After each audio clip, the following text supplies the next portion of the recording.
નમસ્તે ખેડૂત મિત્રો, હું છું હાર્દિક બાવળિયા. ગોદરેજ એગ્રોવેટ વતી આપ સૌનું સ્વાગત કરું છું. આપણે આવ્યા છીએ આજ ટાટમ ગામ, જે ગઢડા તાલુકાનું ટાટમ ગામ છે.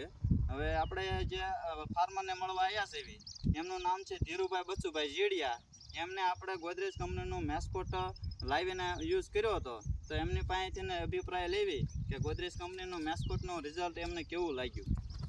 ધીરુભાઈ, તમે કહેશો કે મેસ્કોટ રહ્યું એ તમે વાપર્યું તો તમને શું ફરક લાગ્યો? હા, અમારે બહુ સારું રહ્યું. આમાં ફોજાય છે, બહુ ખડ થયું હતું, બળગડી લોણી બધું હતું. ખડની જ વાડી છે એમ માનવાનું. ખડ જતું લાગત, પણ અત્યારે અમારે છે ને આ દવા છાંટ્યા પછી બહુ સારું. કેટલા દિવસનો કપાસ? 25 જમણનો કપાસ થયો, હજી એક જ ખડ ઉગ્યું નથી.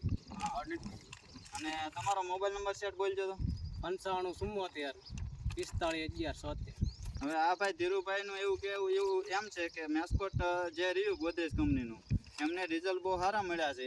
25 દિવસનો કપાસ થયો છે. ઉગવામાં કેવું છે? ઉગવામાં બહુ સારું, અને કોઈ જાતની આડઅસર ના, કપાસને કોઈ નુકસાન નથી. તો તમારા માટે બીજા ખેડૂતને કેવું હોય કે મેસ્કોટ વાપરો તો વાપરવા જેવું ખરા? હા, વપરાય. તો આ ગોદરેજ કંપનીનું મેસ્કોટ રહ્યું એ દાદાએ એક બોટલ વાપરી હતી, તો એમને સંતોષકારક રિઝલ્ટ મળ્યું છે. બાકી તમે દાદા બીજે નથી વાપર્યું, એમાં કેવું ખડ છે? એમાં બહુ ખડ છે. આમાં ટોટલી આમાં કયું ખડ થતું હતું? આમાં લૂણી બળગલી બધું થતું, પણ ઓન નથી થયું દવા છાંટ્યા પછી. સરસ સર. તો આભાર ખેડૂત મિત્રો. આ ગોદરેજ કંપનીનું મેસ્કોટ છે એનો ઉપયોગ કરો અને વધારેમાં વધારે નિંદામણથી બચો.